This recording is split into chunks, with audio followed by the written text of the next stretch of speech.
See, that's why it's important for you guys to have your notifications on, because I will set my show at a certain time and I'll pop on 10 minutes early. So if you don't have on your notifications, then you might miss that. Okay. But I'm here. Good morning to everyone. We are early. Okay. We're early. When I wrap up doing the stuff I got to do in the morning, then I go ahead and pop on in. So how y'all doing? Let's go ahead and get our show started. Joyce Denise, good morning. You first. Say good morning. Good morning. Good morning, Miss Pruitt. Good morning, Shirley Terry. Good morning, Felicia. Good morning. Deborah Johnson is here. Good morning. Erica Butler is here. Cheryl Williams is here. God's chosen angel. I know that's right, honey. Hallelujah. Carletta Passmore is here. Erica Rogers is here. Canadian Queen is here. Henry Lee is here. Big Steak is here. Diamond Eyes, I see you. Kim Jones is in the building. Good morning. Lana Thomas, I see you. I see you. Carla Johnson, Versina McCrary. Good morning. Lorraine Tyler. Good morning. Good morning. Denise Slay, I see you. Ronnie is in the building. Good morning. Good morning. Sylvia Blow, I see you. I see you. Betty Brockington, good morning. Good morning. Hopefully you guys all got your coffee and or tea and you're getting where you need to be this morning, safe and sound. You're at work, honey. You ain't letting nobody bother you. Don't let that Becky come up to you and get you in no attitude this morning, honey. Y'all sit there at your desk, drink your coffee, eat your breakfast, and let's get some work done so we can get on up out of there. Happy hump day to everyone. What up, schoolboy? Schoolboy's in the building. All right, that is a content creator. Y'all go over there and check her out on Instagram. All right, she'll be over there on Instagram acting up, and I'll be over there in the comments doing the same damn thing. Betsy Clay, what's up? Dewana Smiley, what's up? What's up, Vera Dockery? Good morning. Good morning. Everybody say I'm at my desk eating my cream of wheat and drinking my coffee. I cannot eat no cream of wheat. My husband like cream of wheat because he's from up north. Is that a northern thing? Is cream of wheat a northern thing? Y'all know down south is a grit thing. I like grits. I'll eat grits. But cream of wheat, I just can't get into cream of wheat. And then they put the sugar and all that, sugar and the milk and all that. Is that a northern thing, schoolboy? Let me know. Is that something from up north? I think cream of wheat is. I cannot get into cream of wheat. And then when I go up north with my husband, they be like, do you want cream of wheat? I know his mom asked me before. She was making some like one morning. And she was like, do you want cream of wheat? I was like, do you have some grits? I'm not into cream of wheat. I don't know. Versina McCray says, rise and shine, it's morning time. I know that's right. Good morning. Hey, Ebony, good morning. She said it might be a northern thing, said, but my granny from West Virginia. Oh, okay. All right. We'll take it, y'all. I can't do it, y'all. Yeah, it kind of gives me mashed potatoes consistency. I don't know. But nevertheless, enjoy. All right, everybody have different taste buds. I don't know. Some people like grits and sugar and all. I don't put no sugar on my grits. Give me some butter, salt, and pepper. Okay, butter, salt, pepper, and I put a little milk to make them creamy, just a little bit.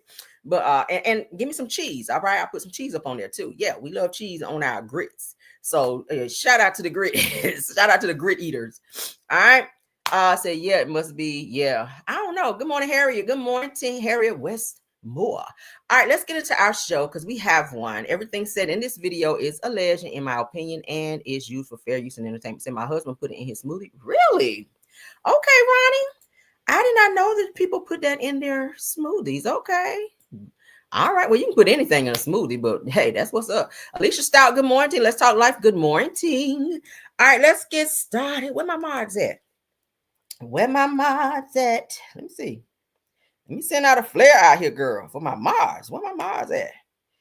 Let's see. Let's see, child. Maybe everybody's working too. I'm working too. Shit. I be trying to multitask, y'all. All right, let's see. Let's get my mods in here. I need my mods just in case somebody get acting up. I don't be wanting to mod and talk. Cause child. All right, y'all I gotta send out that signal, okay? Let me send out. All right, y'all come on up out of the honeycut hideout. Let's get it. All right, let's go. Because we got some stuff to talk about. Y'all know we like to knock out our politics first. And that's exactly what we're going to do. Lies, more lies. What's up? Said I got a notification your live wouldn't start for another. Yeah, I came on early. Don't fight me, okay? Don't fight me. I came on early. I told y'all if you got your notification set, you'll see when I pop on. Sometimes I'll set it in 30 more minutes, and then hey, I'll go ahead and pop right on in. So that's just how I roll, y'all. It's a Caramelian thing. All right, let's roll. Let's get the first topic up so we can talk about it. All right. Yeah, my people, child, let me see what they're saying. Let's see. All right. So we got 2 that know. They should be coming in a minute. All right. Child, so where my mods at in here now? Where my mods at? Because y'all know folk, we want to troll and whatnot. All right, let's go. Shout out to KVUE News. All right. There go my mod.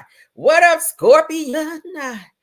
All right, let's get into it. Texas Democrats walk off Senate floor to protest redistricting. We've been talking about this. We started talking about this yesterday.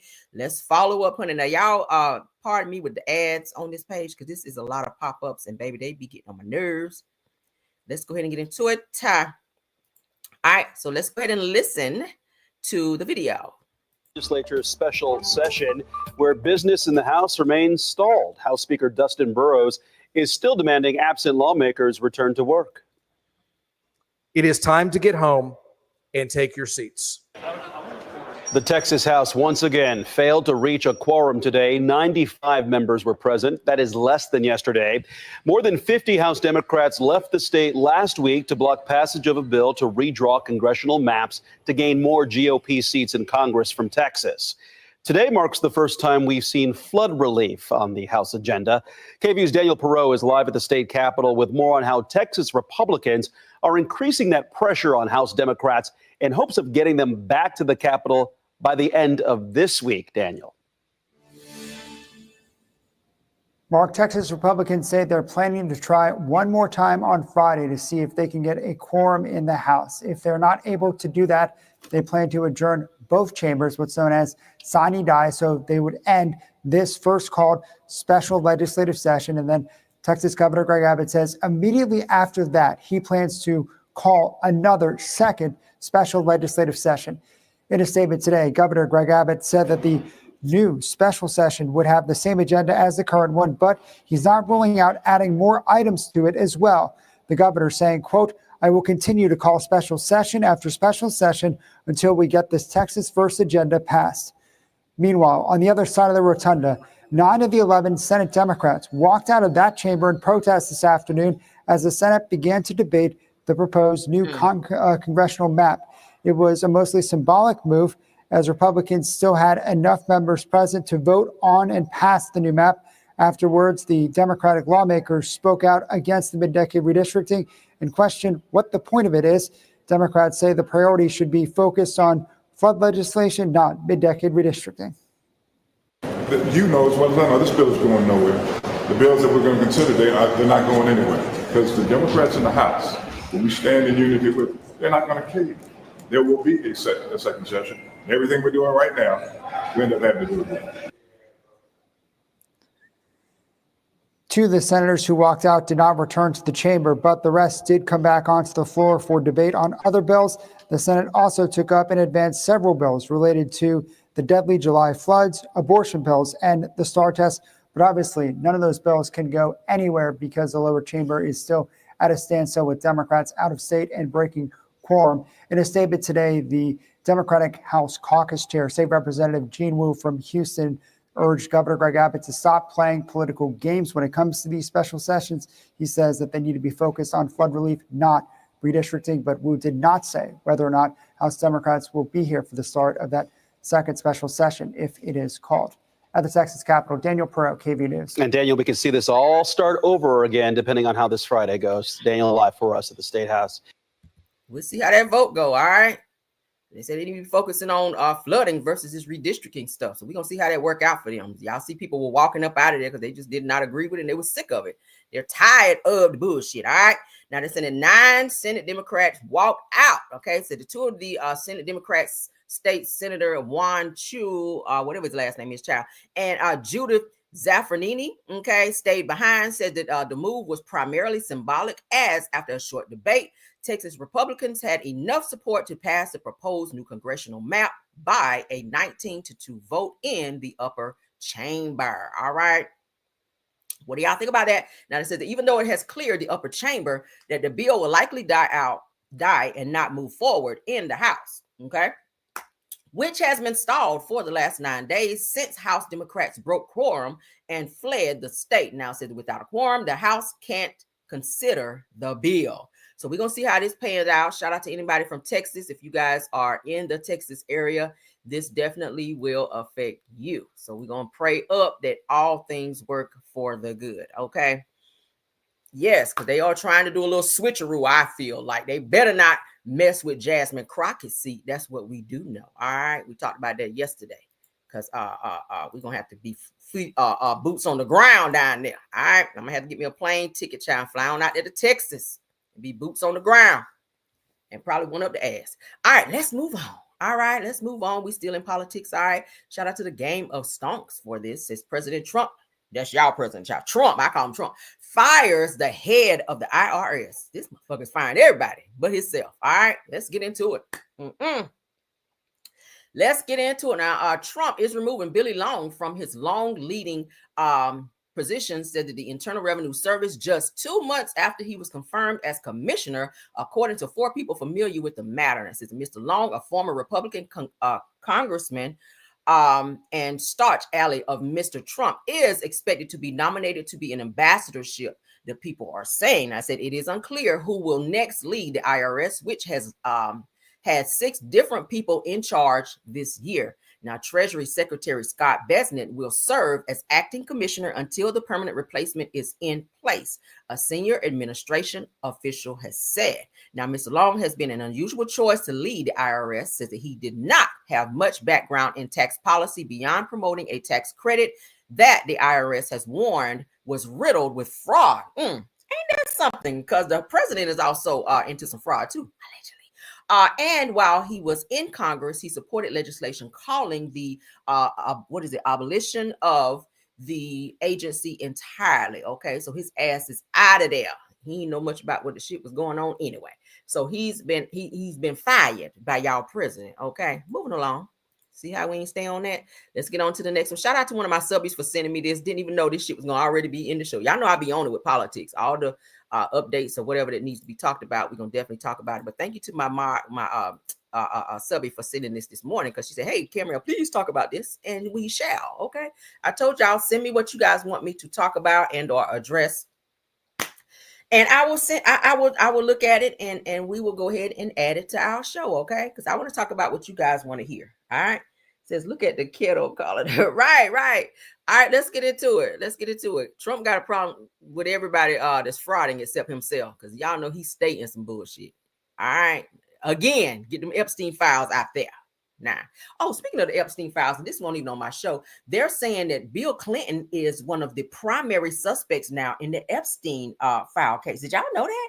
I read yesterday that he visited Epstein Island 128 times. Bitch, why are you there that many times? Because we hear a lot of young girls were there doing some very egregious, nasty shit at the direction of Epstein and his sidekick, okay, Ghislaine Maxwell. So why the hell was he there that many times? I know you weren't there as a damn saxophonist. I said, oh my God, Bill Clinton, I know you weren't there to play the saxophone. What the hell are you doing there 128 times? Now, we knew that you rolled your ass up over there on his private jet. Now it's all starting to make sense, because my mind go back to the Monica Lewinsky situation over there in the oral office is what I call it, because that's what was going on, some oral transactions. Okay. Yeah. These folk are crooked as hell. All right, but let's crooked as Shamar Body. Yes, I said it. All right, let's get into this. All right. Homeless individuals will be given the option to leave their encampment, to be taken to a homeless shelter, to be offered addiction or mental health services. And if they refuse, they will be susceptible to fines or to jail time. Homeless individuals will be given the option to leave their encampment, to be taken to a homeless shelter, to be offered addiction or mental health services. And if they refuse, they will be susceptible to fines or to jail time. Homeless individuals will be given the option to leave their encampment, to be taken to a homeless shelter. All right, so y'all hear that? So you guys see on my screen, Carolyn Levitt says that any homeless individuals in the DC area who don't accept their services will be susceptible to fines or jail time. Now, we kind of touched on this a bit yesterday. As you guys can see, if they don't accept what they're offering them, because not everybody that's homeless is on drugs. So, you know, you gotta differentiate this thing. All right. Some people just don't have a place to stay. Some people just fell down on their luck. And you do have some that's out there getting high. You got some that's waiting on you to walk by there and give them a little bit of that brown. Okay. Some of these homeless people getting bold now. You try to give them $1, they look at you like, the fuck is this? All right. Like, nigga, $1 is more than what you have. They'll get an attitude if you give them, you know, or say, hey, let me go buy you something to eat. You don't want that, honey. They want that money. They want that money. So, hey, you got to watch it. Be careful also trying to help homeless people because you will get robbed. All right. Be careful stopping at the intersections where these people be standing up there with signs, rolling your window down, giving money. Because we've heard of people reaching in and grabbing wallets and grabbing your stash. So you want to be careful with that. Now, not to say that you should not help homeless people, because you should. I've seen a lot of videos on TikTok and everywhere where people are cooking food, going into these places and giving them plates. I love stuff like that because I'm a giver. I love to give. So to see things like that, that's a great thing. But you have to be careful because sometimes we're trying to do a good deed will also put you in a very, very dangerous situation. Okay. But in this, I get it that they're trying to clean up the streets with homelessness. I mean, some places are like Skid Row. Y'all know how Skid Row is, honey. It's like these encampments that people have, homeless people have built. And it's just, you riding like, damn, it's like a third world country. And this is like the US, one of the richest countries, as they say, where we should not see people sleeping on the fucking streets. That's unheard of. You go to other countries, I said that you don't see that type of shit. But over here, it's just like, now I get it, they're trying to clean up the streets. That's a good thing, but let's do it the right way. All right. I always said, if I ever become a millionaire, one of the things that I want to do is find like a warehouse or something to get some type of approval. So where we can get people that are homeless off the street, create programs so that they can start getting back into the workforce. If they're not educated, help them to finish getting their GED so that they can move to the next level in their life. All they need is a push. Everybody get to a point where they fall down on their luck. All you need is just that little push to get you back out there. They just need somebody that care, somebody that can, you know, that can give them that extra knowledge and that extra push. If you keep giving them food every day, then it becomes a habit. You feel me? If you keep giving a person, like they say, I can teach you how to fish. You know, if I just keep giving you the fish, then you're going to expect that. But if I take you with me, show you how to put that worm on there and throw it out there and catch your own, then you become independent. And then that's the goal when it comes to homeless people, teaching them some independence, teaching them how to get back on their feet and up off their ass. Okay, period. Stop it. If you keep giving a person, and that goes for people that's not homeless. If you keep giving a person a handout, I see you putting it in there. If you keep giving a person a handout versus teaching them how to move to that next level and be more independent, then that is what they will expect. All right. But you keep doing what you always doing, you're going to keep getting what you've always got. Let's continue with this. I'm going to play it one more time for you. To be offered addiction or mental health services. And if they refuse, they will be susceptible to fines or to jail time. All right, y'all hear that?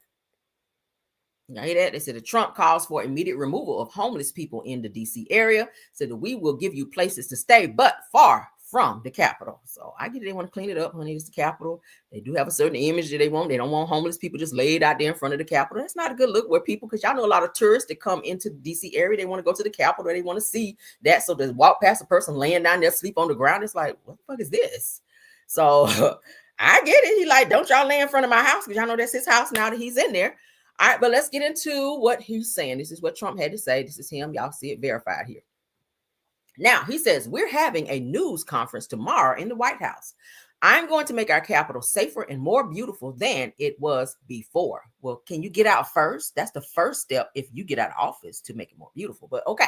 Now, the homeless have to move out immediately. This is what Trump is saying. We will give you places to stay, but far from the Capitol. The criminals, you don't have to move out. We're going to put you in jail where you belong. Says it's all going to happen very fast, just like the border. Says that we went from millions pouring in to zero in the last few months. This will be easier. Be prepared. There will be no Mr. Nice Guy. All right. Says that we want our Capitol back. Thank you for your attention to this matter. So, hey, you either move or we will move you.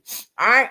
Y'all pardon me, my nose is running a little bit this morning. All right, so what y'all think about it? Y'all can put it in the chat what you think. It sounds like a little bully thing, but I get it. They got to get the homeless people up out of there. But create some programs, like I said, to help them, help jumpstart their futures. You got to do that. If I ever hit the lotto or come up on a few $1 million, I'm definitely going to be looking for that. All right, got to help the people. Got to help your people, honey. Got to help people. All right, let's get into it, honey. I love this woman here, honey. I love her because she focusing on these Epstein files, and baby, we need it because they try to say it won't no Epstein files, remember? But check this out. According to Black Geek Squad, it says that the Epstein files are coming, child. Yes, God. It says that a Black woman has made it happen. All right, congressional vote 8-2 to force the DOJ's hand, and she is the person who sparked it. How about that? Representative Summer Lee, come on, Summer, just passed a motion in the House Oversight Subcommittee to subpoena the full Epstein files from the DOJ, child. Says that the motion passed 8-2 with 3 Republicans joining Democrats despite resistance from the GOP leadership. Now, this is what she had to say. The American people deserve transparency and accountability, and his victims deserve justice. I know that's right. The wealthy and powerful are not above the law. This subpoena now compels the DOJ to release the unredacted Epstein records to Congress because, let's be honest, if you want something done, you know who to call. Come on, Black woman, okay? Her and Jasmine Crockett, them two right there, yes, God. All right, we love you, honey. Thank you.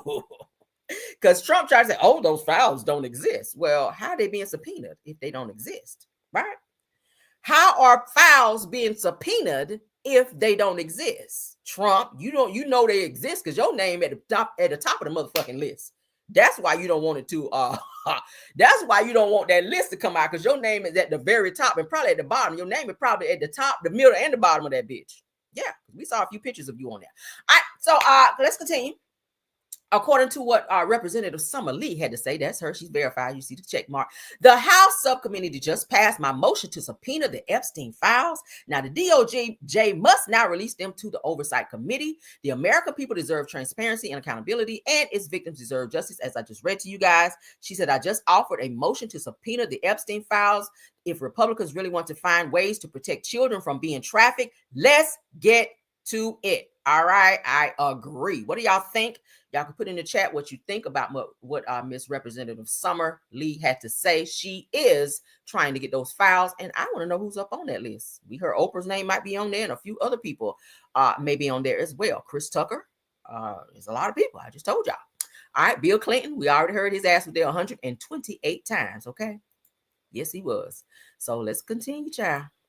Let's get into the drama of it all. We're done with politics. Let's get into the mess, child. I know that's what y'all here for.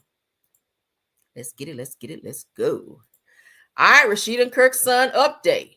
All right, now, as you guys know, they're saying that now they made a post yesterday saying that the police is saying that Kirk and Rashida's son is a primary suspect in the unaliving of rapper T Hood, who was dating. Now I say was because he was unalive.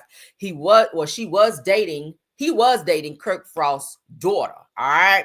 So let's get into it. Kai Frost, which is Rashida and Kirk's son, is said to have unalived him by pow-powing him 5 times in the back. Just catching you guys up for those of you who are not familiar with this case. All right. So now they're saying that this is a more updated. As of 7 hours ago, they said the cops say that T Hood's pow-powing unaliving could possibly be a case of self-defense as the investigation continues. All right. So let's go ahead and read up a little bit on what they're saying. At the end of the day, somebody going to jail because a life was taken. Just know that. All right, so the drama surrounding the death of or unaliving of T Hood, boyfriend of Kirk Frost's daughter, Kelsey Frost, got messier.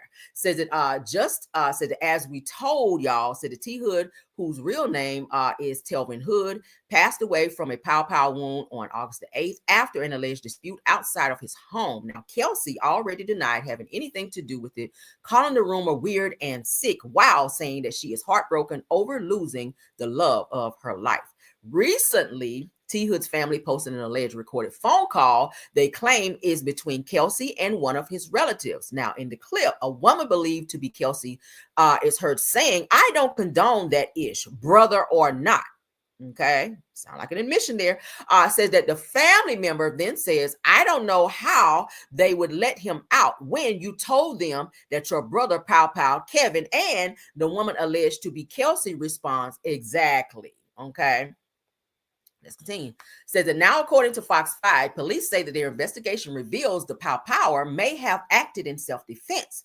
Now, according to officials, there was a domestic or DV dispute inside the home involving a woman who was injured during an argument. So it appears that he may have put hands on the sister. She called for her brothers for some, reinforcement, and they came and it went left. Now, it says that the power allegedly came to the home after the fight began and tried to remove himself from the situation before pows were fired. Said that he remained at the scene and is cooperating with investigators as is a witness. Now, police have not confirmed the authenticity of the recording, and the investigation into T. Hood's unaliving is still ongoing. All right. Let me look at some comments right quick. We've been talking about this for the last couple of days since this news broke.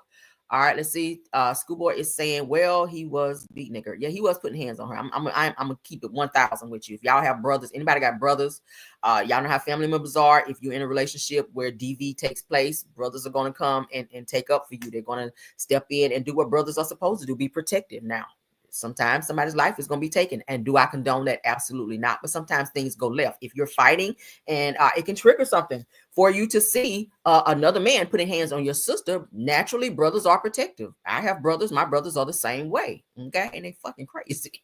But in this situation, somebody's life was taken and I feel like it went too far.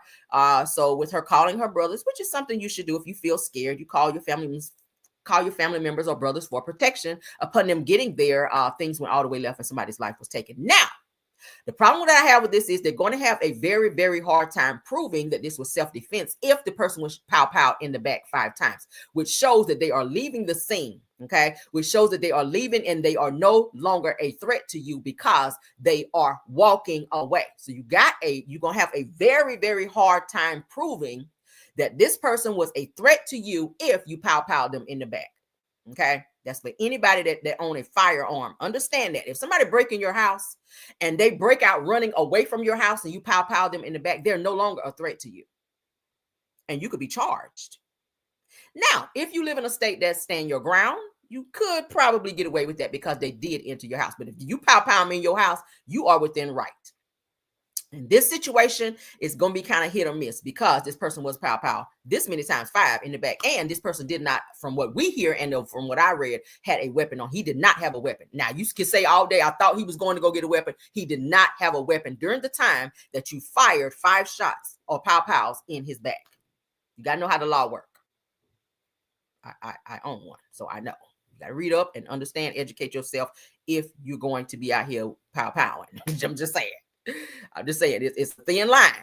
It's a thin line. All right. Good morning, French host. Thanks for being here. All right. It says, even if you are protecting your sister, you do not need to cross the line. There you go. There you go. Says, well, he was putting hands on her. I agree. It's a thin line, y'all. It is. I kind of get it on both ways. I kind of get, because you should, first of all, you shouldn't be in a relationship where a person is putting hands on you. I don't agree with that shit at all. If you guys can't argue with words, if it's got to be to the point where you putting hands, and it sounds like this is not the first time this has happened. Now you see why. And we keep talking about DV situations and why the police step in and say the state is going to pick it up versus when they come and you say, I don't want to press charges. They say, we tired of coming to this house where y'all are fighting. At some point in time, somebody's life is going to be in jeopardy or gone behind a DV situation. So you gotta, stop putting yourselves in situations where this shit keeps escalating. And this is why the state keeps stepping in. But this is very unfortunate because it's a lot of lives going to be lost. Kelsey, you could be put in a situation to where you might get some charges because you initiated by calling and then they got there and did with it. It's crazy. It's crazy. Kurt and Rashida's son getting ready to probably go to prison for a very long time for taking someone's life. All right. And of course, T Hood, his life has already been taken. So it's a lose-lose situation here. But he was doing what he was supposed to as a brother. It's very, very sad, but let's continue. Y'all can keep putting it in there what y'all think. All right. School board says, and anyone can record a conversation and cut snip. Right. Editing, honey. If you know how to edit real good, you can make something sound like somebody said some shit they never said. All right. You need more information. Same. I'm reading every single post that I can read. I'm trying to keep as much or get as much information. All right. Good morning, Deidre Brunch. Good morning, ma'am. Says I'm a little late. What did I miss? You might have to go back to the beginning. We just did our politics first. Okay. We talked about politics. We're really just getting into the mess of it all. Okay. But thanks for joining the show. Okay. Holly Rock says, good morning. Holly Rock says, facts, keep your hands to yourself. Women are exactly. Okay, exactly. If you can't argue with just words, then just get out of that shit. I don't like that DV bullshit. I don't like it. I don't want to be with nobody that I gotta physically fight anyway. That shit is for the birds. We too grown for this shit. All right. And I don't even like you raising your voice. Like that's a violation too. But Kim Jones says if it's hand-to-hand combat and you lose, take your loss, but you don't have to take that. Right. But you know, the ego with these kids nowadays, with these young people, this younger generation, honey, their ego will not allow them to take a L. All right. Nowadays, if they fight and they lose, they're gonna harbor that shit. And the next time they see you, they want to take your life. That's just how they move. These younger people. Back in the day when I was in school, okay. I had a whole fight with one of my classmates, and to this day, we're friends. We squashed that shit. Me and another girl that we went to school. We had this situation at school, and we wound up getting into a fight. This person is my Facebook friend. We actually talked. This person had come to my city. We hung out. We got drinks. All of that. That's my classmate. We cool now. We let that shit go. As adults, you move on past that. It was petty. It was stupid. What we were fighting about in the fucking beginning, but we fought. And we moved on past that shit. Nowadays, these kids will harbor that mess and they be like, oh, next time I see them is up and stuck. Y'all know that's their shit. And you want to risk your life and go to prison for the rest of your life over a fucking moment? Because somebody looked at you funny or because somebody put hands on you and you didn't have hands? Get your hands right. Okay. Your hands and mouth should always match. Period. All right. That's how that shit works. Yeah. Said this, hold on. Says that this ain't a generation that uses words. Right. These some scary little biatches running around here. That's what they are. They scared. That's why they got to walk around with a weapon. They ain't gonna use no hands because they ain't got them. I said, yes, that's not justified. Said that you can unalive. The guy said rough him up, but unalive him. Said that you definitely going. Oh, he going to prison. He going to prison. It was said that Rashid and Kurt may be hiding their son. Maybe you can hide him, but understand if the police looking for him and you hide him, you are also going to get some charges as well. Okay. I said, but we don't have all the facts, so I don't know. Yeah. I'm just gonna only read to you guys what they're saying. Of course, everything that's said in this video is speculation and in my own opinion. All right. So I'm gonna definitely keep my ear to the streets on this one. Y'all continue to comment. All right. So we're gonna move on to the next situation. Y'all know Rashida and Kurt, they have turned their comments off because people are trolling and coming for them and really going in on them saying, hey, turn your son in and like they really going in on their ass. So Rashida and Kurt on all of their social media platforms have turned their comments off because it's becoming a lot. And I get it. I mean, I get it. They don't want to hear that shit every time they, go on social media, somebody trolling them and still talking about that shit. I get it. All right, so let's continue. Brittish Williams, honey, from Basketball Wives, is out of the prison. All right, she got out. I think she might have got out early. Let's see. Because I didn't get to read all of it yesterday when I saw it. Several of you guys sent it to me. Of course, y'all know, honey, I get alerts from everywhere. Most of the time, the shit y'all see, I already know. That's how much on it I be. So let's go ahead and get into it. But thank you guys for sending me everything that y'all sent me. All right, Basketball Wives star Brittish Williams is released from the prison after being found guilty in the 2023 fraud case. She reunites with her daughter and ex-fiance, Lorenzo Gordon, who was also faced with fraud charges as well, but he got probation. So he got probation and she went to jail. So let's go ahead and get into this. All right. Daughter grew up. Okay.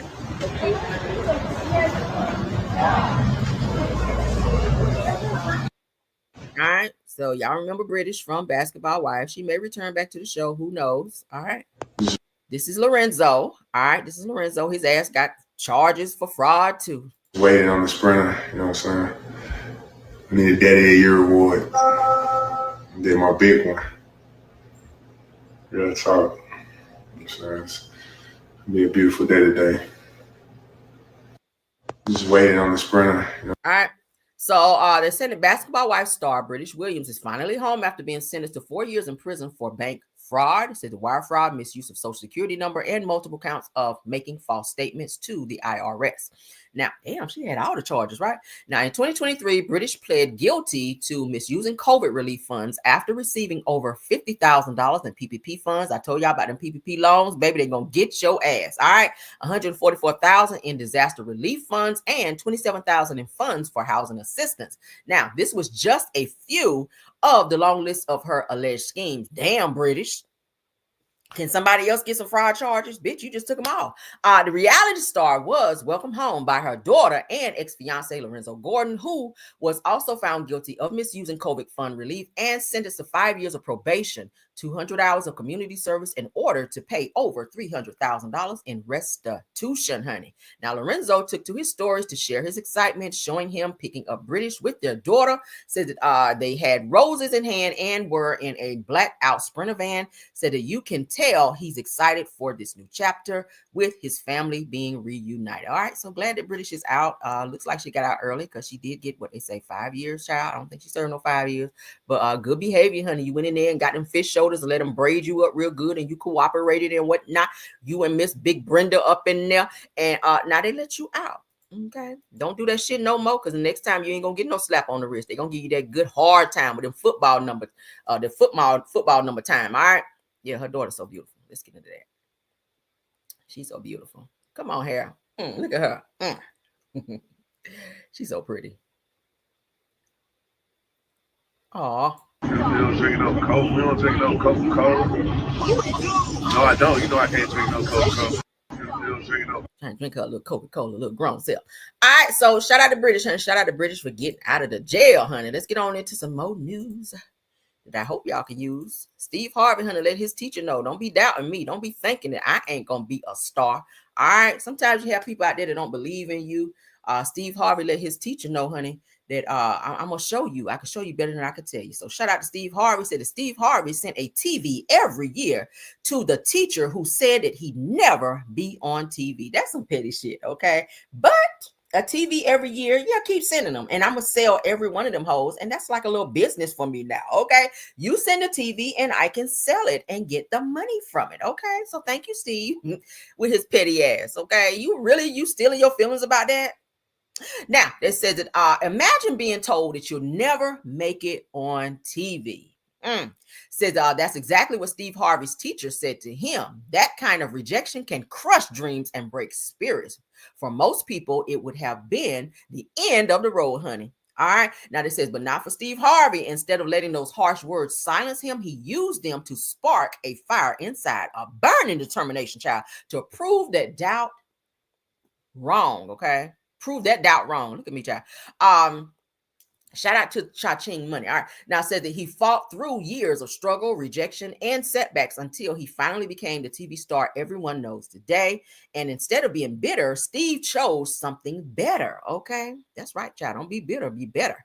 Now, it says that every year he sends that same teacher a brand new TV, not out of spite, but as proof that failure can be fuel. Come on. I know they got to be sick and tired of going to the door like another fucking TV. Damn. All right. So it's a powerful reminder that the pain of rejection can be transformed into a legacy of success and gratitude. Said that what if your biggest pain could become your biggest power? Says that would you rise from it or would it bury you? What do y'all think about that with Steve Harvey? Okay. He has become very successful. You guys have seen him on several shows. All right. He's done very well for himself. Now, I ain't too fond of his wife, Marjorie Harvey.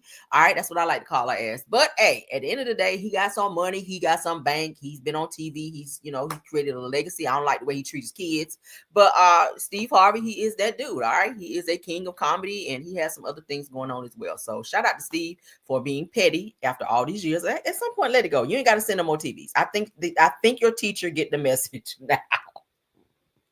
That would be some mess every time you go to the fucking door. It's another TV. Like that. At some point, it becomes harassment, right? Can we look at it that way? At some point, it becomes harassment. Like, damn, the other 20 TVs you sent me, like, I get it, you own fucking TV now. But damn, the 21st TV, like, I gotta go file some papers now because at this point, it's harassed. I feel harassed a little bit. Okay, I do. All right, but thank you, Steve, for your pettiness. All right, damn. Oh my God. I would hate to piss him off. That shit, baby. Don't just keep sending shit to me. Oh my God. All right. Imagine sending him pictures saying, Steve, you got some big ass teeth, and then you see some dentures on your damn porch, every fucking day. Like every other day is some damn dentures. Like, you talking about my teeth? Here's some teeth. Here's some teeth for you to look at because you talked about my fucking teeth. Like, you do got big teeth, but you don't got to send me some teeth every fucking day. Like, damn. Now I got to go file some damn papers up on your ass because you just won't stop. So, teacher, I feel your pain, teacher. I feel it. Jesus. He do got some big ass teeth. All right. Because he bites your ass, you definitely going to the ER. All right, so let's get into it, child. Tommie with her 40 mugshot having ass. Y'all, excuse me. Her ass done got another mugshot. Damn, what is it, like 47 mugshots? This bitch stay in jail. Jesus. All right, so they're saying that Atasha, that's her name, child. Atasha Jefferson is what her mama named her, left her car at the freaking airport for 9 days. And when she got the bill, she demanded a discount. Now, y'all know it's high as fuck. If you are flying somewhere and you're going to be gone for a period of time, every day that your car is at fucking airport, you're going to be charged. And that bill going to be high as hell. That's why most people Uber or have a friend or someone drop you off at the airport and leave your shit at home. But she drove her car there and left it, and she got a little bill and got mad because she wanted the person to give her a discount or cut something off the bill. Now, they said that when the employee advised that he could not honor her request for a discount, she threatened him with ICE deportation. Why is that a new thing now when people don't get what they want and a person look like they're not from here or they don't speak clear English or broken English? Is you immediately go to, I'm calling ICE. Oh, you're not gonna give me what? Okay, I'm calling ICE. Go to the Mexican restaurant, they put onions in your shit and you say you didn't want none. Oh, I'm calling ICE. Like, why is it that serious? Let's get into what had happened. All right, shout out to T in the shade. Let's go with her crazy ass.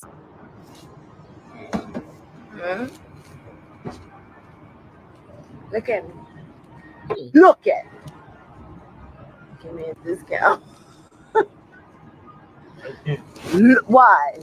Who watching you? There's no cameras around. You what? Man, you a honky. What you listen to these white people for? All right, let me call these motherfuckers who come pick up the people who ain't got no green card. Let me call them and put you in ISIS then. Yeah, let me get on that. Now you want to look funny, huh?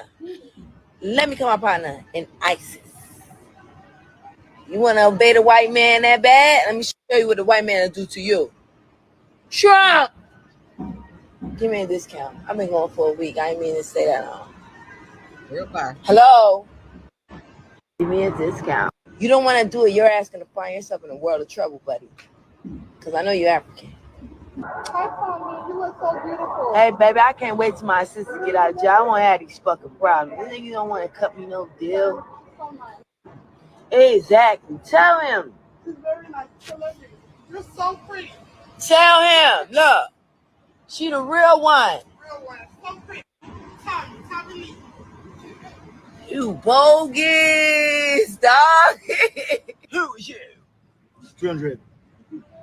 Huh?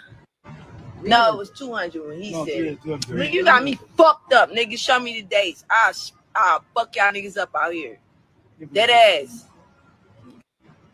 How you park your car? What you think is free? Everybody know it's high as hell to park at the airport. So you ain't got $300. Now we get it. You ain't been on the show in a little bit. I don't know what she's doing while she's off the show, but damn, it's on 300. Girl, run that so you can get your damn car. Show me, nigga. Show me out. 300. Show me out, Ma'am. I'm not no motherfucking ma'am. I'm a mister. Show me out. A mister? Show me how I owe you. Show me how I owe you. You don't want to do it. Show me out, nigga. Show me right now. You better get to showing me real quick, nigga. 90 days since I wait for 41 minutes. 300. What? 300, ma'am. 9 days? Nigga, I left the other day. I said I was coming back yesterday, nigga. I'm here before time. Oh, my God. My husband, he was in Vietnam. Trump. Better get accounting out that 300. Trump got him out there on the bullshit. I swear to God. Trump got my husband. I don't want the police to come. I might get deported and the children back at home. That's why I flew here. That's why I flew here so can't take no more. So long story short, they wound up having to call the police, at which she was arrested because she refused to pay the $300. All right. You know, you're not going to get your car until you pay the bill, right? They're not going to pull your car around or let you go and get your car up out of there if you don't pay the $300. So they wound up having to call the police. As you guys can see, here's a new shot. Okay. Mess. All right. Shout out to T in the shade for that. Damn, Tommie. She can't get it right. It's like every single situation you get in, your ass go to jail. Girl, I really be wanting to see her do better, but she just, I don't know. I really don't. Friends Joe said my brain cells can't take it no more. I know. That's why we had to stop it. I couldn't either. All right, so my brain cells is tired of Tory Leprechaun Lanez as well. All right, now California Court of Appeals today rejected a big part of Tory Lanez's appeal. Y'all know he's trying to appeal. He's serving 10 years in the prison for allegedly pow Megan Thee Stallion. Now they said it is expected to be all be rejected. I'm sorry. Now they said that both petitions about alleged newly discovered evidence that he claimed existed for the past few months were denied. Pow, gavel down. All right. Now they said that the California Court of Appeals today rejected a big part of Tory Lanez's appeal of his convictions and sentence for pow and Megan Thee Stallion. Now both petitions, like I said, were alleged newly discovered evidence were denied. So it's looking like his ass gonna be sitting for a little bit longer. He is sentenced to 10 years, as I told you guys before. So any new developments that we see with this case, we will definitely be giving you guys that information. As you guys can see, Daystar Peterson is Tory Lanez case number. That's the case number there. Description, petition summarily denied by order. That was dated 8/12, which was on yesterday. Deposition type final. Case citation none. All right. Same thing. I think that's the next page of it. Okay. Division 3. So yeah, there you go. All right, so denied. Tory, sit your ass down. Go write another song or something. I don't know, but your ass ain't getting out. All right, so for those of you that are gospel music lovers like myself, okay, I like gospel music too, honey. I grew up with gospel music. All right, this person here, Donnie McClurkin. Y'all know who he is, honey. All right, after you done all you can stand. I love that song. I love it. All right, but he is announcing, honey, that he is departing from the recording industry. All right, he getting ready to do his last and final album, and he is out of there, according to him. All right, now he said a bittersweet moment. Donnie McClurkin has announced that his upcoming album finally will be his last. Says, while we're excited to hear new music from the gospel legend and grateful for his lasting musical contribution, he'll be greatly missed in the recording industry. All right, what y'all think about that? So according to him, he says it is coming very soon, so be on the lookout. He said, I pray that this project, these songs would bless you, that you would encounter the Lord's presence, honey, wherever you are. Finally coming very soon. Let's let him tell you. All right. Shout out to Black Church Talk. Let's go. Everybody, this is Donnie McClurkin, and I've got some great news for you.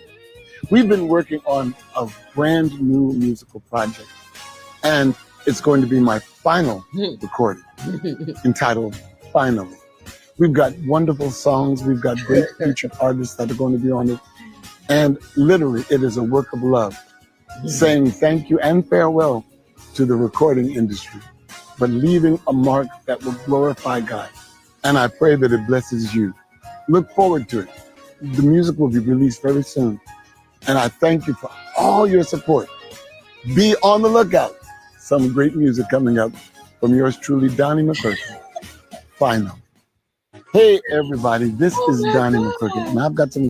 Y'all are crazy. Let me go in my comments. What y'all think about this being his last and final album, okay?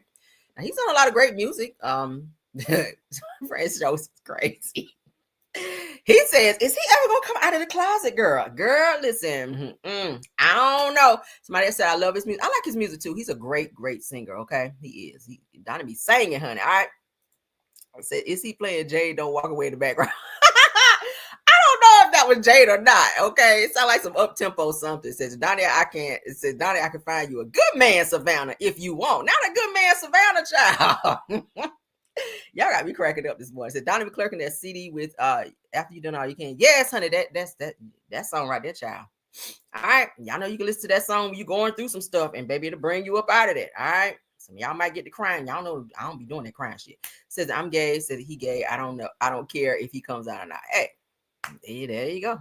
I don't care if he is or not. I mean, that's his life. Like I said, I don't be judging folk. But I feel like his wrist might be broke a little bit? Yeah, I feel like he might have a little brokenness in his wrist. You know, I do. I feel like his wrist might be broke just a little bit.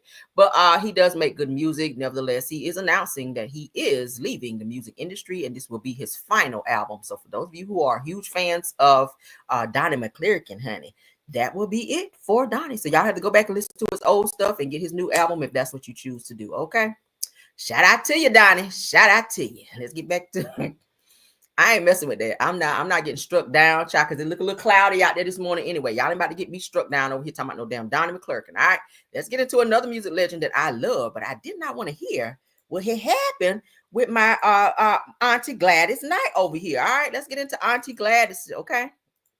Midnight train to Georgia, honey. Let's get into Gladys. I love me some Gladys. Gladys looks good. Y'all know she had a little work done a little bit, but she looked good. She looked young. But according to what her son is saying, there might be some elder abuse going on. I don't like that about Gladys. Okay. Gladys. Okay. Gladys Knight's son accuses her husband of elder abuse after health concerns. He says, I am extremely concerned. Let's get into that and then we'll read up on what's going on. Okay. She's an icon, an R&B legend. I'm extremely concerned. Gladys Knight, a musical force for over 70 years. But behind the legacy, I don't want my mom out on tour, on a tour bus, wondering where she's at. Her family says something bad is happening to her and she doesn't even know it. We went directly to the Department of Human Services. Only on the Shade Room. I'm stopping this. Her son filing a DHS complaint accusing Gladys's husband of elder abuse, forcing her to go on tour, work long hours, knowing that her cognitive health is declining. He's dealing with my mother. This is my mama. And what Gladys Knight was allegedly seen doing in the middle of the night that has her family sounding the alarm for her safety. As her family, we are just concerned about her well-being. I'm Justin Carter, and this is TSR Investigates. But before we get into it, make sure you go ahead and like this video. Shout out to the Shade Room, all right? Oh, and subscribe to the Shade Room's YouTube channel for weekly episodes of this show and more. She was like, you know, if I'm not ever able to do this anymore, you got to be the one to stop it. And I said, well, what do you mean? You know? And I said, what, you're working? You're performing? And she was like, yeah. It's something Gladys Knight told her son, Shenga Hankerson, in private years ago, something he says he'll never forget.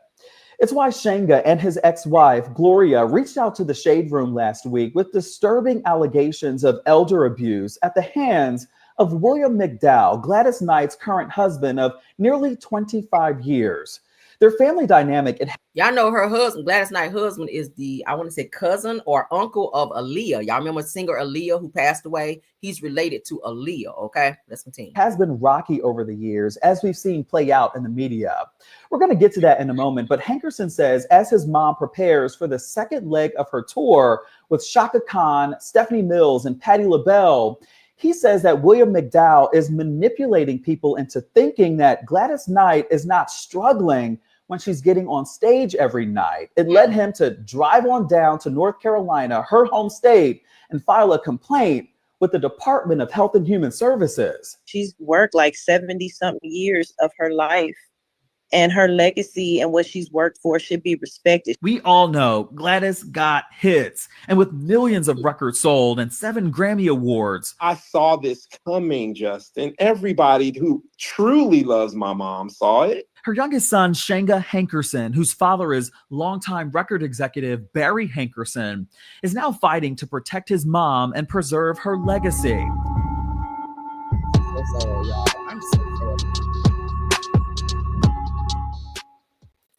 Baby, Gladys has been in the business since, for years. She should not be still touring. Let me just say that, unless she wants to. She should not be forced, because that's grueling. That's grueling on your body to have to get up and you're in different time zones. Some of these places you're going in and out of the country. Traveling for one is a lot. Traveling can be a lot. Getting on flight after flight after flight, going from city to city to city, getting on stage, performing, because she sings hard. If y'all have ever seen Gladys Knight perform, Gladys Knight gives 100%. She still got the vocals. Don't play with it, all right? Gladys still sings down. So she should have a glass of wine with her feet up watching TV unless she chooses to go on tour. She should not be still performing. And if she's being made to do so because her sorry ass, chubby ass husband won't get his ass up and go get a job, she should be able to sit back and enjoy. Of all the tours and shit that she's done, she should have enough money saved up to where she don't got to be on the road unless she motherfucking wants to be. This makes me mad. All right, like, are you pimping Gladys out? That's what it's giving. Her son damn near broke down in tears talking about this shit. Let's continue, y'all. She's an icon, an R&B legend. I'm extremely concerned. He's concerned. All right, now this is the same son that also was over the Gladys Knight's Chicken and Waffles thing in Atlanta, where they had to shut that down too. Y'all remember that situation? But damn, let's go ahead and read up on this because I am sad about this. I love Gladys, honey. All right. Gladys Knight's family is at odds over her safety, health, and ability to keep touring. Now, last week, her son, Shanga Hankerson, claimed that the 80, y'all hear this, 80. I would hate to know if my mother was 80 that somebody was making her go on the road. Hell no. 80-year-old music legend is showing signs of cognitive decline and accused her husband, William McDowell, of elder abuse, alleging that he's forcing her. All right, force. That's a serious word. Forcing her to perform despite her condition. All right. Now, according to court filings, the conflict escalated after a troubling incident in a New York hotel where Knight allegedly wandered off late at night without knowing where she was. It sounds like she might have a touch of Alzheimer's or something like that. I don't know. Said that her son spoke with Just to Ice, okay, saying that he's been locked out of speaking with her and has now gone to the Department of Human Services to intervene. So it sounds like that husband is keeping the son, who is very much so trying to be involved in this situation, to stop maybe what's going on. That husband don't like it. He don't like the fact that the son is jumping in and trying to derail his plans of forcing Miss Gladys Knight to go on the road. So he's keeping him from his mother, it sounds like. Now, the accusations have sparked heated debate among fans about elder care, family disputes, and the pressures placed on aging performers. Now, it says that the public is left wondering, is this a misunderstanding fueled by family tension or a serious case of abuse hidden behind closed doors? And she might have a touch of dementia. If she's wandering off and she doesn't know where she's going. The last time that I actually saw her like out, y'all remember she did Versus, she and Patti LaBelle? Now, Patti was drunk as a skunk. But Gladys, honey, was very poor. She was dressed, honey, had her nice little wig on. She was sitting up there and sang down. Did y'all see the verses between the two of them? She sang down. She seemed like she was in her right mind, but that's been a few years ago. But y'all know as people get older, okay, dementia and Alzheimer's and other health-related things will set in. And I don't feel like she should be made to do that. It's amazing that if she's dealing with that, wandering off and don't know where she is, that she can even remember the words to her song when she's performing. Like, poor thing. This is so sad. I really hope that her sons and her children can come together and go ahead and file something to go ahead and stop this with this husband, because bitch, you should not have your wife out there like that. I'm serious. You should not have her out there like that, because God forbid if something happens to this, if something happens to her trying to still perform. I don't know what the pressure is for her to still keep going like that versus sitting at home and enjoying her wealth and everything she's accumulated within her career. It's fucking crazy. And you find men that's like that, okay? You find men that's like that, that's like a hard taskmaster, honey, kind of like a pharaoh in the game, keeping her out here working, pimping her out, maybe for his lifestyle, okay? We don't really know all the ins and outs of what's going on, but obviously this son has made it very much so known that he is very extremely, okay, he's extremely concerned about his mother. So prayers up for this situation with Gladys Knight. We love her. She is a legend. Baby, I love her music. I still listen to her. I love her down. So prayers up that this situation works out the way that it should. Okay, let's move along. Let's move along. I hate stuff like that. I hate it. I hate it. Yeah, they said the money might be funny. It could be, but let him get his ass up and go work. All right. A man that don't work don't eat. According to Braxton Family Values fan post, all right, it says that Tamar opens up about the deep regrets that she carried over not being the sister that she truly wanted to be on to the late Tracy Braxton. Y'all know that Tracy passed away from cancer complications. Now, said that she shared that while she was there for Tracy in the end, that she still weeps in pain, feeling as though she didn't have enough time to fully make things right. Well, we saw that play out on TV.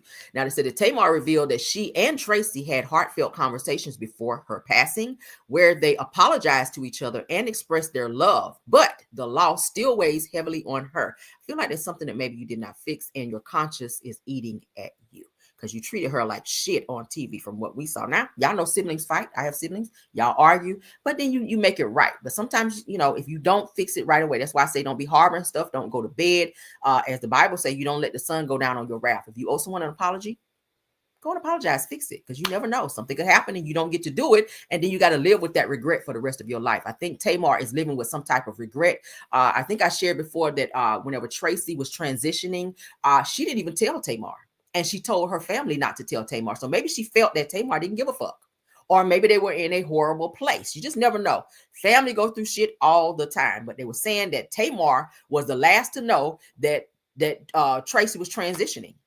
Okay. Now they said that she admitted that despite those moments of reconciliation, that the pain of wishing for more time with her sister is something that she continues to live with every day. It sounds like there may have been something that Tamar was still harboring or did not get to say to Tracy that she needed to say prior to her passing. And that is something that will stay with you for the rest of your life. So every time they celebrate Tracy's birthday, because y'all know that the Braxton family, they have like this huge celebration for her where they do the butterfly release and all of that. That they have, you know, it's very emotional. And Tamar, she kind of had some very tense moments as related to Tracy. Y'all saw them have a blow up where Tracy jumped up in Tamar's face on national television because Tamar was talking crazy to her. Tamar is the spoiled sister, and they said that she didn't really get her ass tore up like she should have when she was a child growing up, because she was the baby. And now that has turned out to be very bad for her as an adult, because she has this sense of entitlement and thinks that she can talk to people any type of way. All right. And then when they check her, she want to start crying and play victim like she did with K. Michelle when she called her ass a Muppet. Now, do I agree that she should be running around here calling people a Muppet? No, but it kind of fit at the time. Did I think it was funny? Hell yeah, because her ass deserved it in that moment. Hold on. Okay, because I still had some more in me. But yeah. So hopefully, you know, the only thing you can do now is pray about it and ask the Lord to remove that feeling and that hurt and that pain from you and move on, because there's nothing you can say to her in this life because she's gone.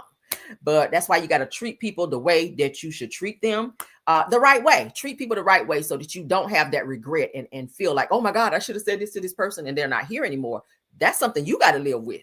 That's going to be you staying up at night, staring at the ceiling and can't sleep because you talked shit to people and treated people like shit while they were here. All right. So whether it's a family member, friend, whoever it is, watch how you treat people. Okay.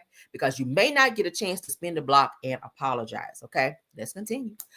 All right, let's go ahead and get our, because I see my moms have motioned me to go ahead and get our jam session out the way. Let's get it, okay? Let's go ahead. For those of you that came in, I thank every one of you for coming over to enjoy our show. But let's go ahead and hit that like button, guys, so that we can push this video out into the algorithm. All right, love you guys down. Thanks for supporting. Let's go. Hey, I'm still here with you. Jam on over to the like button for me. All right, all right. Hey, let's go. Hey, hey, hey.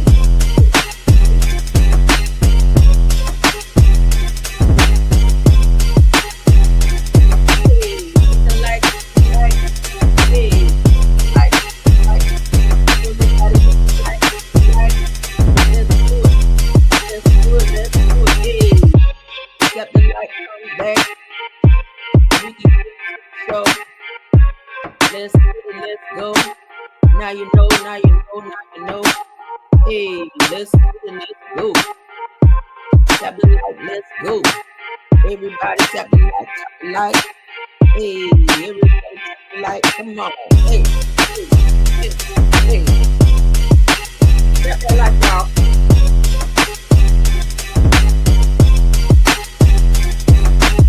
Hey, let's get it. Everybody, let's get it.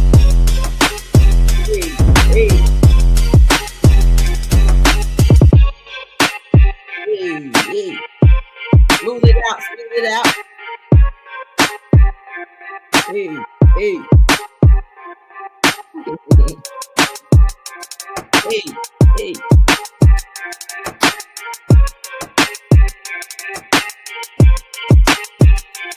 Take it to the floor, Mary. Hey, take it to the floor, Mary. Hey, take it to the floor, Mary. Let's get it. Get on down there, Mary. Mary said she's taking it to the floor. I know that's right. Get it, Mary. Come on. Hey. Let's get it. Hey.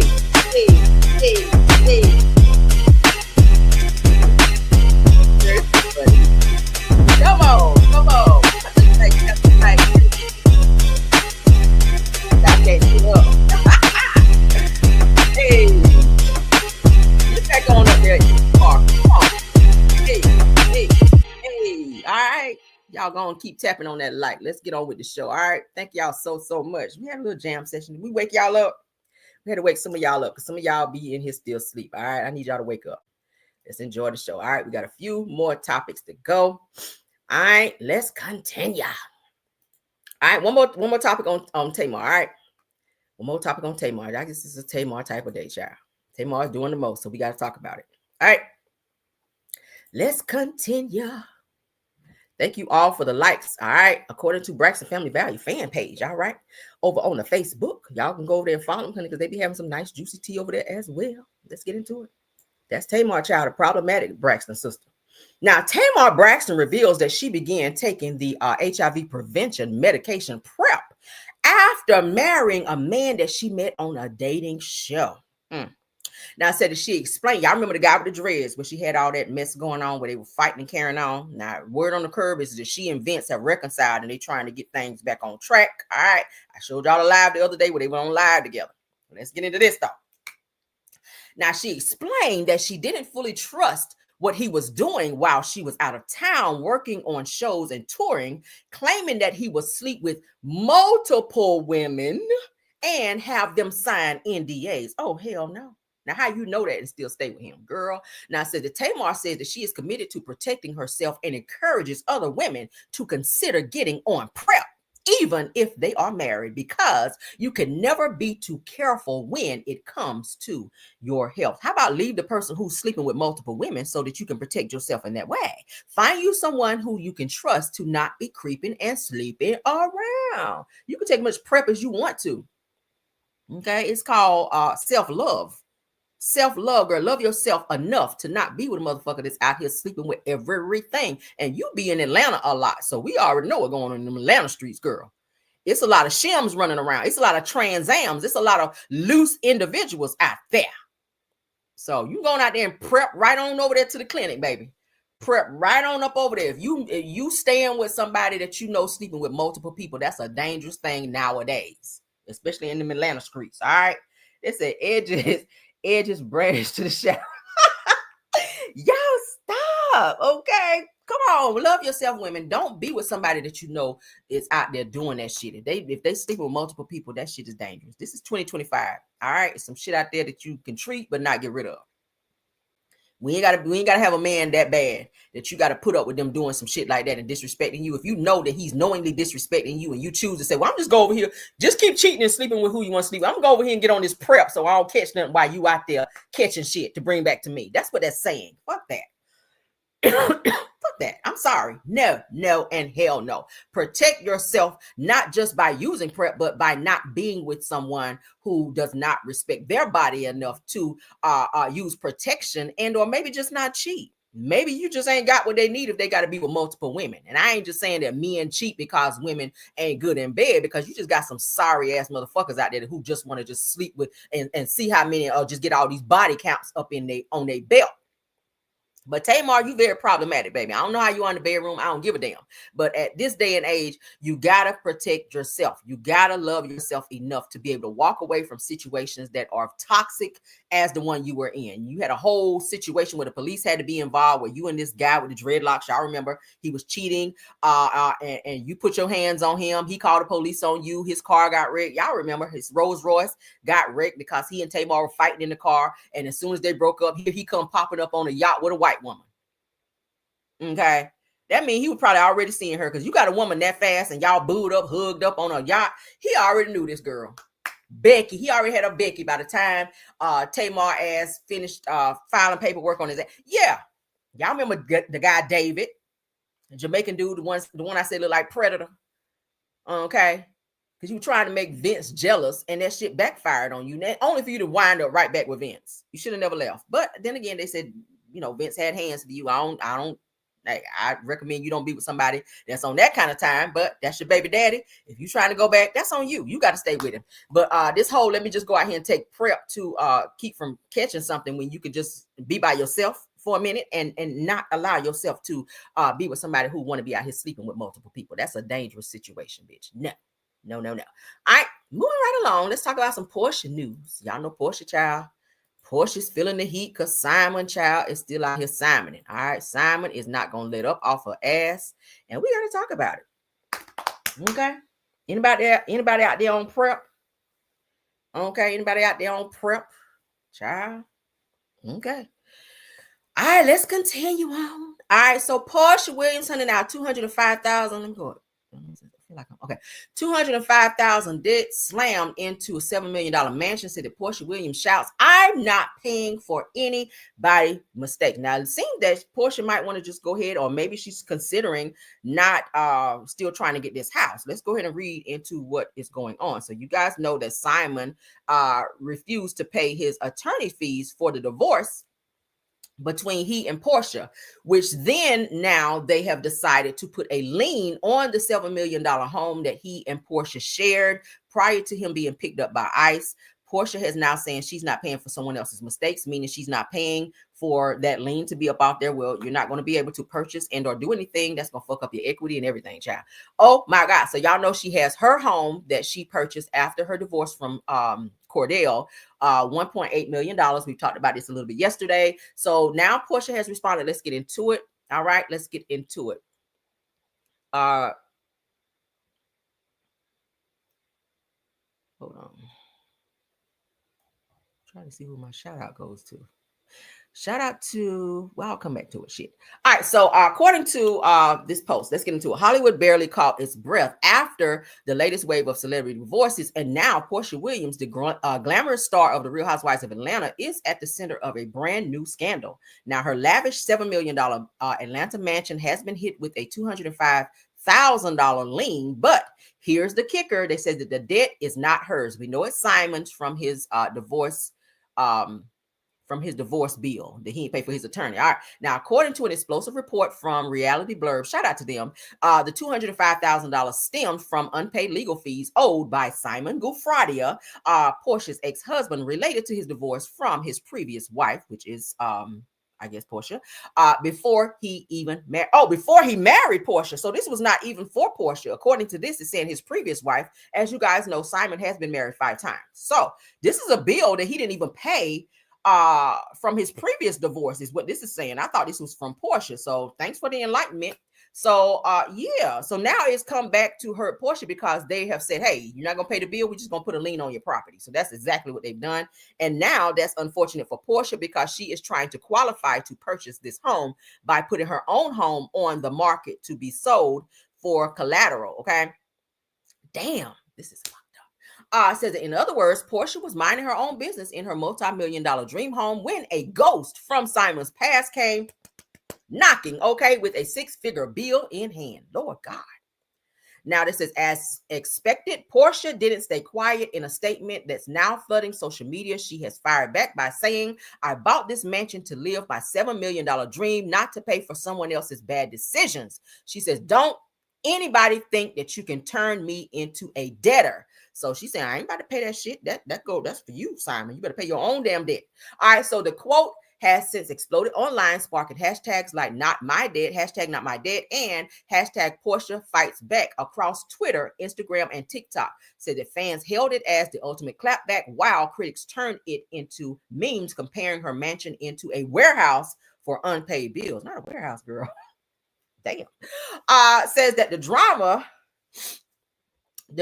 took another twist when entertainment bloggers speculated that this could be a hardball legal tactic designed to pressure Porsha into settling or compromising in ongoing financial disputes. While no solid evidence has surfaced to confirm these theories, the whispers have only fueled the fire. This is all over the internet, y'all. I promise. Go look anywhere. It's there.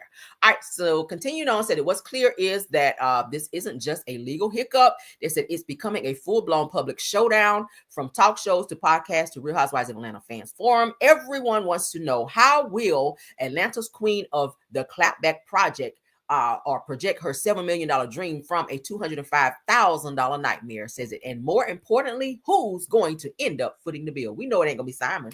He's not going to pay it, because for him to pay that bill means that Porsha can then proceed with acquiring his home, the $7 million home, which he didn't want her to have anyway. So he gonna let that shit sit there, because Simon is out of the country. Simon was deported back to Nigeria, and he's also living from Nigeria and over in Dubai as well. I do follow Simon as of, I want to say today. He is appearing to be in Dubai today. So he ain't thinking about that shit. He like, I ain't about to pay that.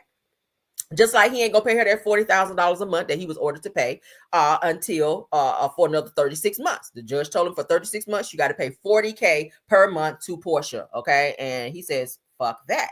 I showed y'all the video where he said, hey, I'm tired of her in my pockets. I want her out of my pockets. So that says he's not cooperating with what he was ordered to do. And they can't make him do it because he ain't in the fucking country. Like, what they gonna do? Extradite him back and lock him up? Yeah, I don't think so. All right. So Porsha, I don't know what you're gonna do, girl, but prayers to you. All right, moving right along. Somebody who was locked up and ain't no more. They don't know where the hell he is. But when I tell you, Buddy Cuz is good at playing hide and go seek, baby. Y'all remember this guy? Derek Groves has been on the run, you guys, for nearly 3 months now. Now, he was a part of the 10 escapees in New Orleans, where they fled a New Orleans jail, okay? They still have not found him. He's the only one. He's the only inmate that's still at large. They caught all the other ones, okay? Weeks after they asked his escape. This motherfucker is still on the run 3 months after. I don't even think he's in the country anymore. Like, baby, if you ain't in Mexico, like, I don't know what to say. He's probably somewhere in Mexico with his pinky up like this, sipping his drink, not giving a fuck, looking at his phone on social media, looking at his picture flashing up every single month, and the bounty for his capture steady going up. All right, child. What y'all think? Somebody said, I forgot about him. Child. Well, the damn police and the jail didn't forget about him because they still want his ass. But I don't think they're going to find him. And if they do, I'll be shocked. Because 3 months is a long enough time for you to get far the fuck away from New Orleans, okay? I don't know why the rest of the inmates stayed in New Orleans, but of course, you know, you got to have money to move and go places. Obviously, this one right here had his shit together, and some family members probably helped, you know, get him where he needed to go so his ass didn't get captured again. But he is still on the run, y'all. Derek Groves has now been on the run for 88 days after escaping New Orleans Parish Prison in May. We are all the way in fucking August. He is still on the run. They said, here's the last of 10. He's the last of the 10 escapees still at large. And check this out. And there's a $50,000 reward rather for his capture. Do I think that they're going to catch him? I think that Buddy Cuz, he done changed his whole identity. He might be dressed as a woman. I saw some pictures online where they say he could be cross-dressing to throw the feds off. Okay, it's possible. Whatever he's doing, they ain't found his ass yet. Where he is, we don't know. Ain't nobody identified him or say, hey, we saw Derek Groves. Give me the money. All right. Now it's believed that the other guy, the last guy that had the dreads that they called, they're saying that it could have been a family member that called in to get that money, turned him in to get that money. But obviously, Derek Groves, you got some good friends and family, honey, because they really helping you stay from under the radar. So shout out to him for still on the run. All right. Because baby, when I say you must have been the best hide and go seek player when your ass was a kid, because baby, they ain't found him yet. So if anybody have seen him and you need $50,000, there you go. I ain't telling you what to do, but hey, $50,000 is a nice little chunk. All right, so let's get into the next topic. According to Eric Street News, let's go. Imagine a pastor being a peeping Tom. This is what happened here with this pastor child. This is why I be at Bedside Baptist over here, because baby, these pastors be doing too much for me. I can't. Say Derek is chilling somewhere. He damn sure is. They ain't gonna find him. 3 months, baby. He gone. He is gone. They not gonna be able to extradite him if they do find him. He might be over there with Russell Simmons, child, because y'all know Russell was like, fuck that, I'm going over here, child. All right, so Claremore pastor is charged with peeping Tom. All right, y'all know what that is, child. Who's that peeping in my window? That. All right, let's get into it. Also, a disturbing case of peeping Tom leads to the arrest of a Claremore pastor. He is facing multiple counts after allegedly following a woman around a store.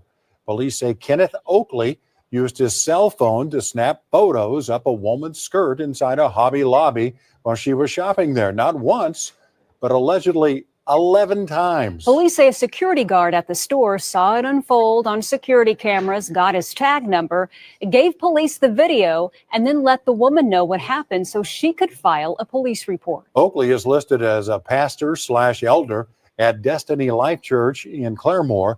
He faces 11 counts of the charge, peeping Tom with electronic equipment. Also, a disturbing case of peeping Tom. 11 times. 11 times. Let me tell y'all something y'all may not know. Most peeping Toms, or some peeping Toms, are also R-worders, okay? That's just one of the things that they do to set up being able to do what they're going to do to another person, okay? Peeping Toms. Peeping Toms also turn out to be people who violate women. Let's say it in that way, in ways of R-wording them. All right. They be peeping in your window, or they be stalking you in some type of way. In this person's here case, he's supposed to be a whole pastor, so you know better. You following people around Hobby Lobby and other places with your cell phone, putting it under the door while they're trying on clothes with your nasty ass, okay? With your nasty ass. And now you done got arrested. That is a slap in the face for anybody who's supposed to be a whole pastor. You supposed to be out here encouraging people, but you're out here violating people by doing that type of shit. All right, I don't even like trying on clothes. Let me be honest with you. When I go places, I'm shopping, I don't like trying shit on because it's too time consuming. I'll be ready to go. If I can't wear that shit, we'll return it and get my money back or exchange it. I don't like trying on stuff. And now I really don't want to. Now seeing the shit like this be happening where you're trying on stuff, because some of y'all be stripping down to your damn drawers in there. And people be under the door, or they be hidden cameras. Y'all have to watch that too. People be putting hidden cameras. I saw some stuff where people put hidden cameras to be watching people, and in bathrooms. So be very careful. Look around when you child. Look around when you out places, because people be doing some nasty, crazy shit. Obviously, this person here needs to be locked up, because this is something that he's done multiple times. 11 times is extreme. Okay, that is extreme. As a pastor, as not a pastor, it's extreme. It's obvious that you have a problem. Okay, it's obvious that you definitely have a problem. It sounds like you are SEX addict, and you're very, very curious, obviously, because you are putting your phone under the door, probably recording people getting dressed, and you going back and looking at this shit and getting your freak off overdoing it. Okay, I don't understand shit like that. It's got to be something mental. Got to be something mental. Thank God they caught him. Let's play it one more time for the people in the bike. Leads to the arrest of a Claremore pastor. He is facing multiple counts after allegedly following a woman around a store.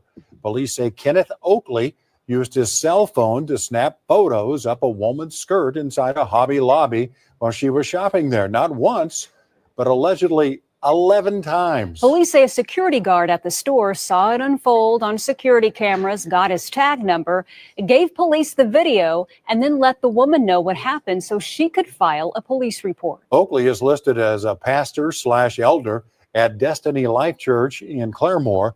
He faces 11 counts of the charge, peeping Tom with electronic equipment.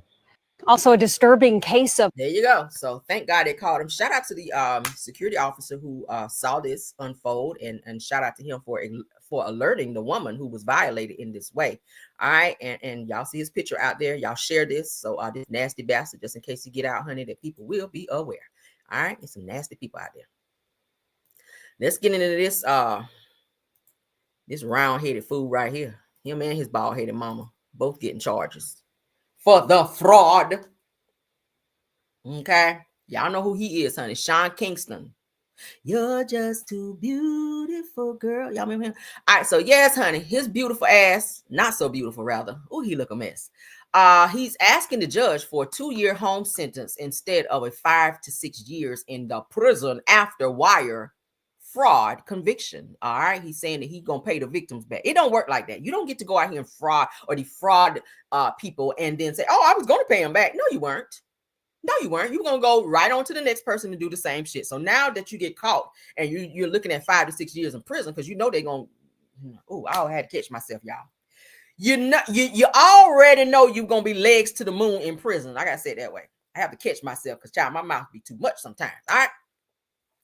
Just go ahead and super glue your cheeks together and go on in there and get that time off. All right. Super glue them cheeks together and go on in there and get that time. 5, 6 years. Go on and get that Gorilla Glue and start at the top of your ass and work your way down and smash them together like that and go on in and get your time out. Okay. That's all I can tell you.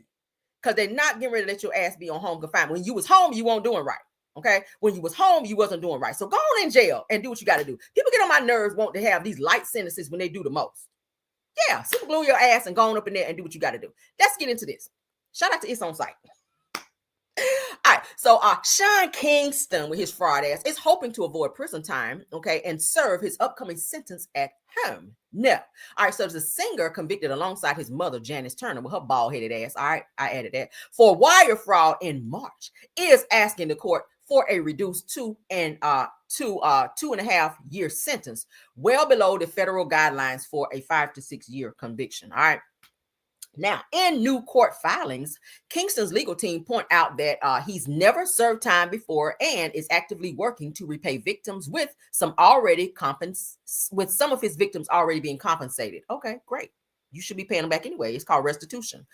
So while Janice, which is his mother, has been sentenced to 5 years, all right, she's also facing deportation back to Jamaica, which is where they are both from. Okay, so yeah.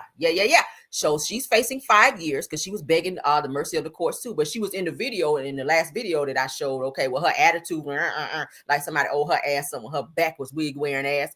Now she is facing the 5 years in the prison because she was in on the bullshit with him. So yes, you will be getting 5 to 6 years too. And both of y'all asses need to sit down and reflect on why the fuck you were out here frauding people. So no, you don't get to sit at home with an ankle monitor on committing fraud. Okay.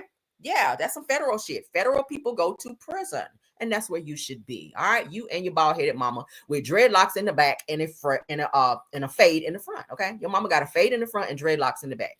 All right, she need to be in prison for that. Give her 2 more years for that hairstyle. All right, yes, 2 more years for that. That'll give you 7 years, bitch. Sit it down. Moving along. Yeah, anybody ever seen somebody with dreads in the back? A woman with dreads in the back and a tight fade in the front? I said, what the fuck is this? But anyway, go off, child. Go off. Moving right along. She need to be under the jail for that shit. When I saw that, I was like, girl, they should let you keep your wig on like the girl from McDonald's that was up in there acting the fool. Y'all know the girl in McDonald's still had her wig on, baby. They probably tried to take her shit off and she snapped off on their ass. So they were like, keep that shit on. All right. Because she looked crazy. Walked up in the jail like this, smiling like, yes, bitch, I still got this wig. And the bitch was cut all the way down here with the bangs like this. The little Ronald McDonald wig. Y'all saw the girl that unallowed her boss for cutting her hours. That go for anybody that be out here acting and doing too much at work.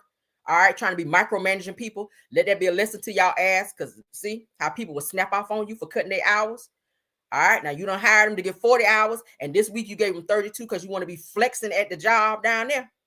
Okay, you still got to go to the parking lot to get to your car, right? And most black people, especially when you fucking with their money, they don't be giving a fuck about the cameras at that moment. They just be thinking about their hours being cooked because they got shit to do. So that go for anybody that's out here flexing on the job, trying to be up and micromanaging people and on that type of time. That's why you can't give some people, managerial positions because they be doing too fucking much. All right. Mm-hmm. So yeah. Maybe she came up in there with that wig on. I said, how she keep her wig on? Because they usually make you take your wig off when you go down there to the jail. But, Sean Kingston mama, they ripped her shit off. And baby, maybe they snatched it too hard because she didn't have shit up here when they put her in the mugshot. I was like, where your hair at? Where your hair at? Because her hair was gone, girl. I said, shit. All right, so let's get into this. All right, so we got to talk about relationship stuff. Her shit was gone in the front. I said, what the happened here? Like, move your dreads from the back. Like, do like a comb forward. Can you do? I know it's a comb over. Do a comb forward. Comb your dreads forward, honey. And put some Gorilla Glue right here and glue your dreads down so we can, make some dread bangs. Is that a thing? Maybe I just made that up. I don't know. All right, so you need some dread bangs. Comb your shit forward and put some Gorilla Glue right here and do like that on your forehead and I don't know, girl, because that shit was a fucking mess. All right, so let's get into some relationship stuff. All right, married man gives advice to single men. All right, he says, go marry that woman. I know that's right. Talk to him. Come on. Said that there's nothing in those streets but disappointment. All right, for those of you that still out there dating, I don't know, I ain't been out there in a minute. All right, I've been with mine almost 20 years. They say ain't shit out there, so definitely be careful. All right. Definitely be careful out there dating. We just talked about a man yesterday, honey, who found a woman on a dating site and got her home, baby, and locked her in the house and then nailed the window shut. I said, bitch, if you got to lock somebody in the house to be with you, you ain't shit. Okay, you ain't shit and everything about you. You got to lock somebody in your house. But let's get into what he had to say, because I love what he had to say. He's giving out some great advice. Let's go. Shout out to It's On Site. Unpopular opinion, fellas. Go marry that woman. Go marry that woman. Listen, man, don't let these jealous single folks try and fool you into thinking that you missing something out here, man. Ain't shit out here, bro. Ain't shit out here but disappointments. You got a lady that's down for you, my man. Lock her down, bro. Come on. Lock her down. And obviously, there's a disclaimer on this. I'm not telling you to lock down any old scallywag. I'm not telling you to lock down some hood rat. And I'm definitely not telling you to lock down a woman that ain't worth your time. Come on. Because we ain't doing that. We know our worth. You feel me? So do. You know your self-worth. I'm not telling you to lock down any old thing. You need discernment, bruh. But before you can go searching for a woman, before you even attempt to do that, you got to make sure we got a couple parameters in place. Come on. First thing first, you need to make sure that you got a career, bro. You need a path. You need a career path. Okay? Doesn't matter if you're an entrepreneur. Doesn't matter if you're a W-2 employee. You need to have a stable job. You can't take care of nobody else if you ain't taking care of yourself. That's the first thing. Come on. Secondly, you need to make sure that you got a stable residence, stable roof over your head. You need a place of peace. Okay? No ifs, ands, or buts, period. Lastly, you need a stable means of transportation, bro, to get to and from work.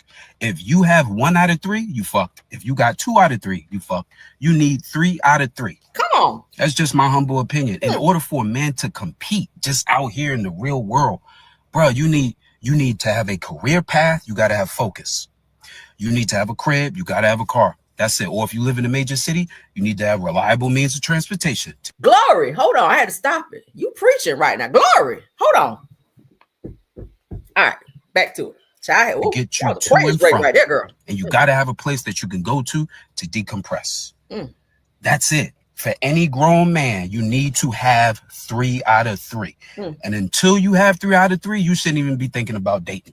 Come on. You know what I'm saying? But anyway, once you get that established, man, lock that woman down. Lock your lady down, bro. Okay? Let me tell you something. Can nobody convince me that being single is better than being married? Get the fuck out of here. Come on. Never. Ever, ever, ever. Never. My wife is dope.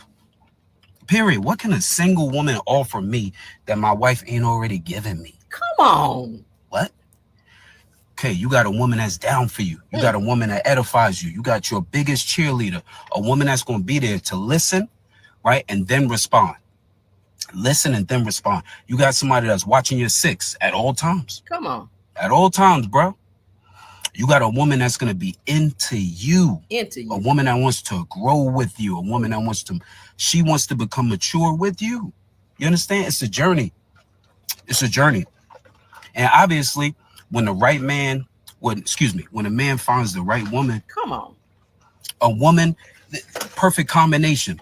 When you find that right woman, you want to do everything for her. But in turn, she doesn't want you doing everything for her because she doesn't want you to get burned out. So she's looking for you to take care of yourself while you're looking to take care of her. That's like the perfect fucking combination. Come on. You know what I'm saying? You want to do everything. You want to give her everything, but she don't want you to burn yourself out while doing it, man. Like, you got a lady like that, lock her the fuck down immediately. Immediately, bro. Immediately. Everything else, the rest of these scallywags, move around. Rest of these women that, that are out here, they ain't worth shit, move around. Move around. You know what I'm saying? Listen, when a man is of focus, you don't even distract yourself with white noise. You just move around. Come on. Sure, it is unpopular opinion. Fellas, go marry that woman. What y'all think about that? Maybe when I tell you that's a word right there. Everything he said, I agree. When I first saw this, I was like, sir, we need more men out here with this mentality. Everything he said, I agree with. Didn't I just tell y'all the other day, you have to have a 5-year plan as well? If you have a 5-year plan, you already know what you want to do and how you're going to orchestrate it. Don't just have a plan without action. That definitely goes together. Don't be out here trying to wipe somebody up when you ain't got your shit together. Because what are you offering? What you bringing to the table? Because I am the table. I'm the table. So what are you bringing to the table? Like, don't nobody want to be married to struggle. The goal is to build, right? To be with someone that you can build with, meaning work on your credit. It's okay to be in love. It's okay to date. The dating phase is for you to get yourself together so that when you meet that one, you guys can come together as one. That's why they call it one. We can't be one if I'm focused on trying to get your shit together. Your car broke down. I got to figure out how I'm going to get to work at a certain time. You got to be there at the same time I do. Work on your shit. Now, granted, everybody go through some shit where you just not exactly where you need to be. Things happen. Cars break down. All that shit happen. But you want to make sure that you put yourself in the right position so that you can lead as the man. You want a woman to respect you as that anyway. And a woman will not be able to respect you fully as a man, as the man in the relationship, if you're not showing signs of being the man, right? Men are supposed to be leaders. Men are the head. So how can I respect you as a woman if I'm having to handle everything and act in the capacity of a man, correct? Everything he said. Say no more. Y'all put in chat what y'all think about that. All right, let's move along. All right, so Gervonta, let's get into him. Y'all know he's a boxer. He keep getting in situations with DV, and I'm sick of this. I like him as a boxer, but I don't like the flip side of how he keep doing with his baby mama. And I feel like she must have got scared, or maybe he paid her some money, or maybe he intimidated her in order to drop said DV charges on his ass. Now, he put hands on her and said that he slapped her in the last DV incident. They had a verbal altercation and he put hands on her. So now she pressed charges on him, but it looks like now she's decided to drop said charges. Let's get into it. Gervonta Davis, the DV charges dropped after victim and witness refused to cooperate. It sounds like some intimidation is going on here. It's only entertainment. Thanks. Gervonta Tank Davis is officially in the clear in this or in his recent DV case. The Miami-Dade State Attorney's Office has dropped all charges against the boxing champ after the alleged victim, the mother of his 2 children, and her key witness, her mother, both refused to cooperate. Somebody scared or they got paid. Yeah. Now, according to the prosecutors, the victim's attorney, Lindsay Chase, informed them that she will not move forward with the case. It said that the assistant state attorney personally confirmed her decision and says that the alleged victim's mother, who was also listed as a witness, skipped a subpoenaed pre-file conference and couldn't be reached by phone for follow-ups. How many noted that something happened behind the scene? A conversation was had and maybe some money was exchanged to not cooperate and to just let this shit go. Because if you say, hey, I'm not going to continue with pressing charges or I'm not showing up, then maybe it's just dropped. He is a boxer. This will fuck up his career to have these type of charges on him. So he probably told her, hey, if I can't go box and fight, then you don't get no child support money. And y'all know how shit work behind the scenes. I wasn't there. I don't know what conversation took place, but something was said for her not to cooperate. And if her mother was there and witnessed her daughter being hit, why wouldn't she cooperate? Because the shit gonna happen again. He got hands for women, and I don't like that. Now, on top of that, it said that the responding police officer didn't witness the alleged incident, removing him as a possible witness altogether. Now, the case stemmed from a Father's Day dispute in June when Davis allegedly struck the mother of his kids while picking them up. Said that she claimed he hit her in the back of the head, slapped her in the face. I remember because I covered this, and caused a minor lip injury. Said that Davis was arrested in July, but now the charges are history. Said with the legal matter behind him, the star boxer can shift his focus back to the ring, all right, away from the courtroom. Okay, what y'all think about that? Yeah, it was a conversation had. It was definitely a conversation had. And he once again got off on this because this is definitely another incident between the two of them where he has put hands on her.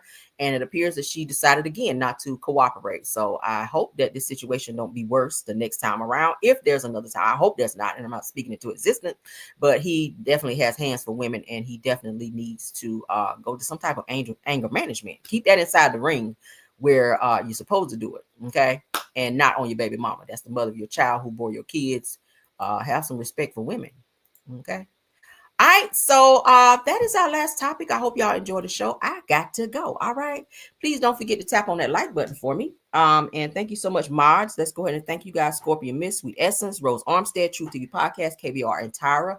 You guys also do an awesome job. Thank y'all so much. I know I love y'all. Thank you to all the content creators that joined us. Schoolboys in the house. Y'all check her out on Instagram. Thank you, Simple Mom Family TV, Purple Unicorn, Sunny Days. Thank you so much. Mods, can you guys drop in there to let me know if I missed anyone?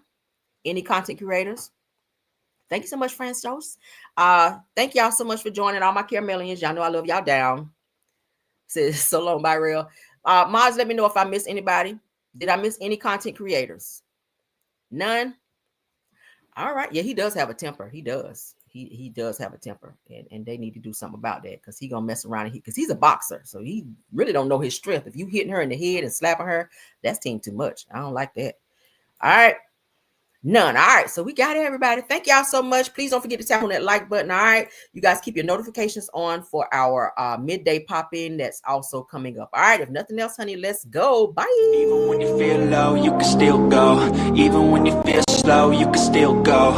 Even when there's no hope, you can still go. I never answer to no, man, I still go. Go, go, go, go, go, go.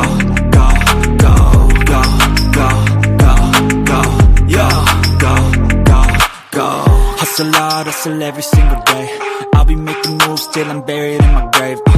To the system, I don't wanna be a slave. I've been doing shit my way, or the highway. And in the driveway is a nice range. Cause I grind through the climb, I invite pain. You'll never hear me, bitch, nah, I don't complain. Just gotta flip the switch and you can go and obtain anything you want, anything you need. Your mind's got the key ingredient, it's belief. They'll deceive with the negativity, but I just slide right by that energy. Even when you feel low, you can still go. Even when you feel slow, you can still go. Even when there's no hope, you can still go. I never answer to no, man, I still go. Go, go, go, go, go, go, go, go, go, go, go, go, go, go, go, go,